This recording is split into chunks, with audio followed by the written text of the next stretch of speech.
I'm sick of this! So you see, I'm a photographer, which basically means that I get a lot of people who asking me for photos. But it also means that I get a lot of calls like this. So I got this perfect photo, right? But my ex in it. Can you cut her out? It's a huge sin. Yo, me and John were wondering if you can change us into monkeys. It's like everyone just thinks Photoshop is like...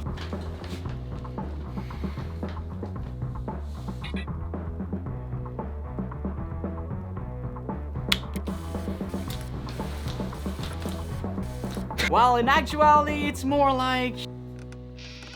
I've been working on this for the last 3 hours. But at least now I think it's better.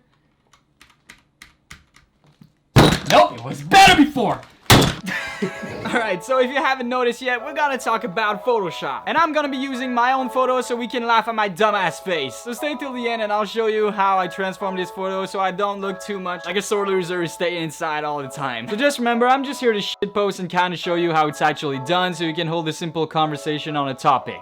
So, there's no tutorial here, man. Let's start by fixing my skin. Well, you see, my skin looks pretty fine on the first look, but if you take a photo of me with a resolution of basically 8K and start zooming, well, I kinda tend to look like a goddamn sandpaper. So we gotta fix that. Now, follow along really carefully, because this gets really complicated, alright? So, you see this little band-aid here? It's called a patch tool. So, you click on it, and that's it.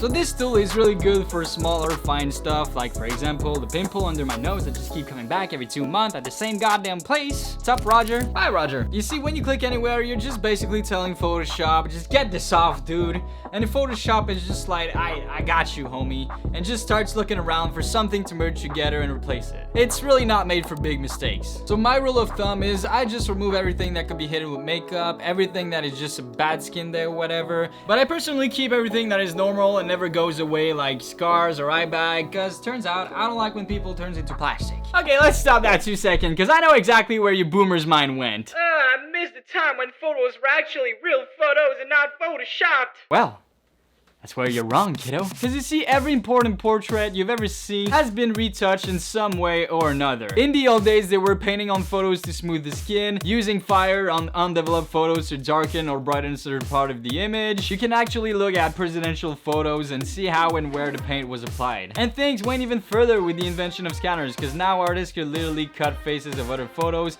place them on top, and scan them. Just like in the 30s when Stalin was like, "He ate my burger, get him out!" Good. Photographers been trying to modify photos for artistic reasons since the inception of a photo camera, which is not to say that Photoshop is always a good thing, but we'll come back to that because, oh my god, I look sleepy. Now I know, I said I wouldn't remove any eye bags, but now I'm gonna.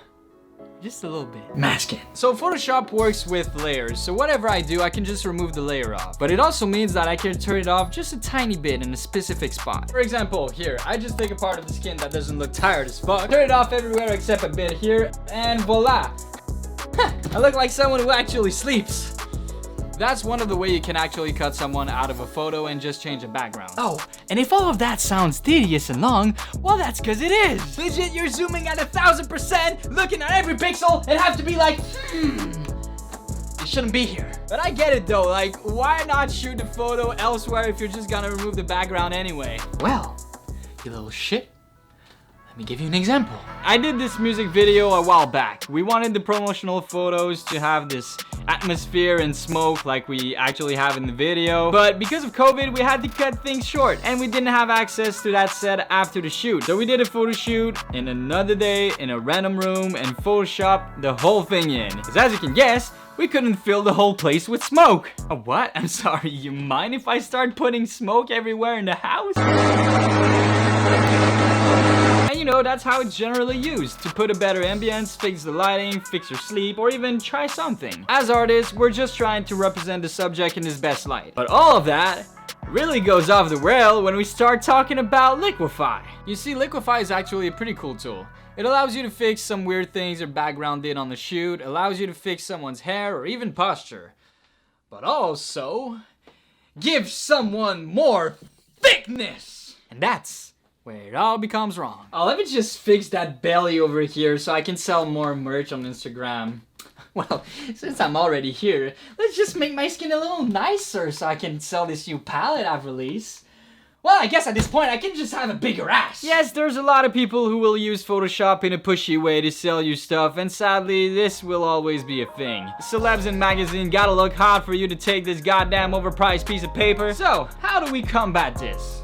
Well, we just think critically. Does this person even have a little bit of eye bags? Does the skin look too perfect? Does this person even have an incentive to be photoshopped? Just ask yourself these questions and you got your answer. Hell, even the lighting can make someone appear thinner, which is something that I talked about in this video, by the way. I'm just saying. Photoshop is just a tool. The problem is how people decide to use it. Just like a kitchen knife. On its own, this thing is fine. Until you stab someone with it. But yeah, that's it. I'm really gonna end this video with this final line. It's been a while, eh? So thanks a lot for watching. Consider subscribing, and I'll be posting in a week because I got this challenge going on. So I guess I'll just be drinking more Kickstart.